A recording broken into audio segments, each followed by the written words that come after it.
Hi friends, welcome to easy cooking. ఈరోజు మన కిచెన్లో ఈజీ కుకింగ్ కిచెన్లో ఒక ఎక్సలెంట్ అయినటువంటి మకరోనీ రెసిపీ అండి. దాని పేరు ఏంటి అంటే వెజ్ గార్లిక్ మకరోనీ. ఈజీగా, డెలీషియస్గా, టేస్టీగా, ఫాస్ట్గా ఎలా తయారు చేసుకోవాలో చూసేద్దాము. దానికోసం నేను ముందుగానే వాటర్ పెట్టేశానండి బాయిలింగ్ కోసము. ఒక పెద్ద బౌల్లో వాటర్ వేసుకొని అందులో ఒక 5-6 డ్రాప్స్ వరకు కుకింగ్ ఆయిల్ యాడ్ చేశాను. తర్వాత హాఫ్ టీ స్పూన్ వరకు సాల్ట్ యాడ్ చేశాను. అవి బాగా బాయిల్ అయ్యేటప్పుడు ముందుగానే మకరోనీ తీసి పెట్టుకోవాలండి. మకరోనీ అంటే ఈ చిన్నగా ఉంటాయి. కాస్త సిలిండ్రికల్ టైప్ ఉండేటివి మనము పాస్తా అంటాము, ఇవి మకరోనీ అంటాము. ఇంకా స్పెగెట్టి అంటే ఇంకా సేమియాలాగా ఉంటాయండి, అవి పొడువుగా. తెలియని వాళ్ళ కోసమని చెప్తున్నాను నేను. ఇవైతే మకరోనీ ఒక పెద్ద బౌల్ నిండా తీసుకున్నాను నేను. మీ ఇంట్లో ఎంతమంది ఉన్నారు, ఎన్ని సర్వింగ్స్ అనేది అది మీరు వేసుకునే దానిపైన డిపెండ్ అయి ఉంటుంది. ఇదైతే ఫోర్ మెంబర్స్కు 4 సర్వింగ్స్కి అయితే సరిపోతాయి. ఒక పెద్ద బౌల్ నిండా నేను మకరోనీ తీసుకొని, ఇది హోల్ వీట్ మకరోనీ అండి, మైదాతో కాకుండా హోల్ వీట్తో ఇప్పుడు దొరుకుతున్నాయి మార్కెట్లో. హోల్ వీట్తో ఉన్నాయి, మిల్లెట్తో కూడా వస్తున్నాయి.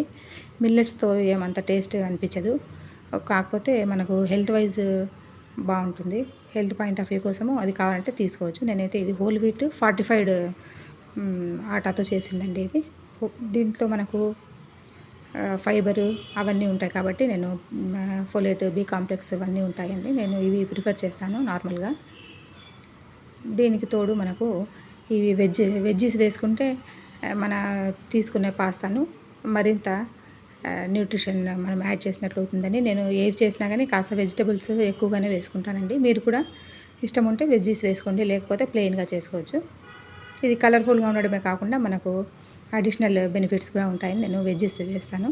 ఇలా సన్నగా క్యాప్సికమ్ తీసుకొని శుభ్రంగా వాష్ చేసిన తర్వాత ఒక హాఫ్ కప్ నిండా నేను ఇలా సన్నగా చాప్ చేసేసుకోవాలి. క్యారెట్ తీసుకున్నాను, ఆనియన్స్ తీసుకున్నాను, రెడ్ చిల్లీ ఒకటి, గ్రీన్ చిల్లీ ఒకటి తీసుకొని అది చాప్ చేసి పెట్టాను. ఇక క్యాప్సికమ్ కలర్స్ ఏమైనా ఉంటే రెడ్ కానీ ఎల్లో కానీ అలా వేసుకోవచ్చు.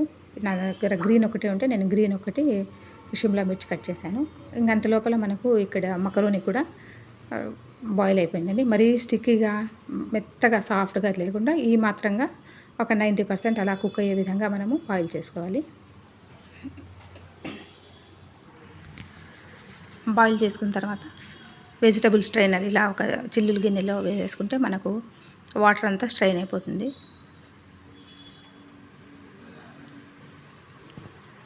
తర్వాత కూల్ వాటర్ కొంచెము పైనుండి వేసేస్తే స్టిక్కీనెస్ అనేది అసలు ఉండదు, అసలు కొంచెం కూడా అంటుకోదండి. విడివిడిగా మన మకరోనీ చాలా ఫ్లోయింగ్లా ఉంటుందన్నమాట, లేకపోతే స్టిక్కీగా అయిపోతుంది. ఇది మాత్రం చాలా జాగ్రత్తగా గుర్తుపెట్టుకోవాల్సిన స్టెప్. కూల్ వాటర్లో మనము ఒకసారి చక్కగా దానిపైన అంతా వేసుకున్న తర్వాత ఒక పెద్ద ట్రే కానీ ప్లేట్ కానీ తీసుకొని అందులో ఇలా స్ప్రెడ్ చేసేసుకోవాలి. ఒక 4-5 డ్రాప్స్ వరకు అలా ఆయిల్ వేసుకొని చక్కగా కలుపుకుంటే మనము అస్సలు స్టిక్కీగా ఉండదు. మీరు కూడా ఒకసారి ఇలా ట్రై చేయండి. అవి కాస్త చల్లబడుతుంటాయి. అంత లోపల మనము ఒక కడాయి పెట్టుకొని అందులో 3-4 టేబుల్ స్పూన్స్ వరకు ఆయిల్ వేసుకొని వెజ్ గార్లిక్ మకరోనీ అనుకున్నాం కాబట్టి గార్లిక్ క్లోవ్స్ 10-15 వరకు సన్నగా చాప్ చేసి వేసుకోవాలండి. గార్లిక్ ఫ్లేవరు మన మకరోనీకి మంచి అరోమా పాటు మంచి ఫ్లేవర్ని, టేస్ట్ని కూడా ఎన్హాన్స్ చేస్తుంది. అవి కాస్త గోల్డెన్ బ్రౌన్ కలర్ వచ్చిన తర్వాత గార్లిక్ తర్వాత మనము ఇవి ఆనియన్స్ యాడ్ చేసుకోవచ్చు. ఇవి కూడా సన్నగా తరుక్కున్నాము. ఆల్రెడీ మనము బాయిల్ చేసేటప్పుడు మకరోనీ కాస్త సాల్ట్ యాడ్ చేసాము, ఇప్పుడు కాస్త వేస్తున్నాను. ఎప్పుడైనా కానీ మనము ఏవైనా కుకింగ్ ప్రొసీజర్స్ చేస్తున్నప్పుడు ఇలా డివైడ్ చేసి వేసుకోవాలండి మనము సాల్ట్ని. ఇవి కాస్త హై ఫ్లేమ్లోనే ఇవన్నీ జరగాలి. కాస్త ట్రాన్స్లూలెంట్ అయిన తర్వాత మన ఆనియన్స్, మిర్చిని యాడ్ చేశాను, చిల్లీస్, రెడ్ చిల్లీ ఉంటే నేను అది కూడా ఒకటి వేసాను, కొంచెం కలర్ఫుల్గా ఉంటుంది అని. మీ దగ్గర ఏ ఉంటే అవి వేసుకోండి. గ్రీన్ చిల్లీ ఒకటి, రెడ్ చిల్లీ ఒకటి యాడ్ చేశాను. అవి తర్వాత కాస్త ఒక్కొక్కటిగా క్యాప్సికము, క్యారెట్ ఎంత వీలైతే అంత సన్నగా తరిగేసుకోవాలండి. అప్పుడే వాటిలో బాగా మింగిల్ అవుతాయి మక్రోనీలో. చూడ్డానికి కూడా చాలా టెంప్టింగ్‌గా ఉంటుంది. పిల్లలకు నార్మల్‌గా మనము వెజిటబుల్స్ ఇలా వాళ్ళు కర్రీస్‌లో అలా ఇష్టపడినప్పుడు ఇలా మిక్స్డ్ పాస్తాలో కానీ, మక్రోని కానీ, సేమియా గానీ అలా వాటిల్లో వేసిస్తే మనకు వాళ్ళు తెలియకుండానే ఇవి గూడా తినేస్తారండి. కాబట్టి మనము కొంచెం ఇట్లా ఇంటెలిజెన్సీగా పిల్లలకి వెజ్జీస్ అలవాటు చేయాలి.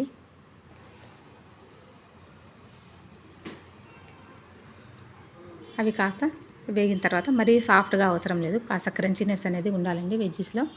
ఆ తర్వాత బ్లాక్ పెప్పర్ పౌడర్ లేదా మిరియాల పౌడరు హాఫ్ టీ స్పూన్ వరకు వేసుకున్నాను నేను.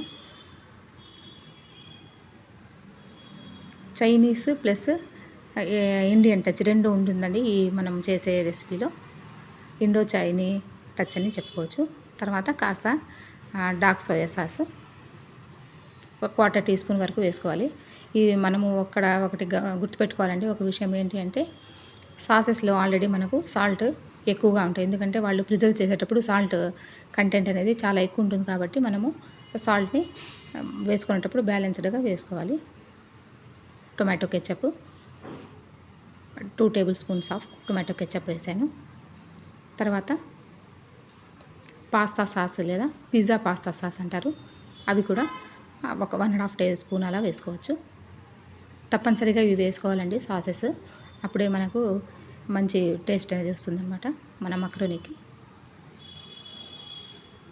హై ఫ్లేమ్‌లోనే ఈ ప్రాసెస్ అంతా జరగాలి. చక్కగా మిక్స్ చేసుకున్న తర్వాత కడాయిలో వెజిటబుల్స్ కంప్లీట్‌గా కుక్ అవ్వకూడదండి. మనము ఆల్రెడీ బాయిల్ చేసి చల్లార పెట్టుకున్న మకరోనీ కూడా ఇందులో యాడ్ చేసేసి కాస్త పెద్దది కడాయి ఉంటే తీసుకోండి మీరు. పెద్ద కడాయి ఉంటే ఓక్ అంటారు కదా, అలాంటిది తీసుకుంటే మనకు ఈజీగా ఉంటుంది మిక్స్ చేసుకోవడము. హై ఫ్లేమ్‌లోనే చక్కగా టాస్ చేసుకున్నట్లు చేసుకోవాలి, మిక్స్ చేసుకోవాలి. మనం వేసుకున్న సాసెస్, మసాలాస్, వెజ్జీస్ అన్నీ కూడా ఈ మకరోనీలో చక్కగా కలిసిపోయేటట్లు కలుపుకోవాలండి. ఇంకా కొందరైతే ఆవాలు, జీలకర్ర, కరివేపాకు అవన్నీ వేసుకుంటుంటారు. అది కంప్లీట్‌గా మీ చాయిస్. కొంతమంది ఇక అల్లం వెల్లుల్లి పేస్ట్ వేస్తారు, అది మీ ఇష్టం అండి. బట్ ఈ విధంగా చేసుకోండి, చాలా టేస్టీగా పిల్లలైతే ఏ టైంలో అయినా కానీ వాళ్ళకి మనము సర్వ్ చేయొచ్చు అనమాట. తర్వాత మ్యాగీ మసాలా లేదా టేస్టింగ్ మసాలా అంటారు, అది కూడా 1 ప్యాకెట్ వేసి నేను యాడ్ చేశాను. లంచ్ కానీ స్నాక్స్, లంచ్ బాక్స్కి చాలా సూటబుల్ రెసిపీ అండి. ఇక వేడివేడిగా సర్వింగ్ బౌల్లో వేసుకొని సర్వ్ చేసి పిల్లలకి, పెద్దలకి అందరికీ అందివ్వండి. చాలా హ్యాపీగా ఫీల్ అవుతారు. Thanks for watching. Take care. మరో రెసిపీతో కలుస్తాము. అంతవరకు బై బై.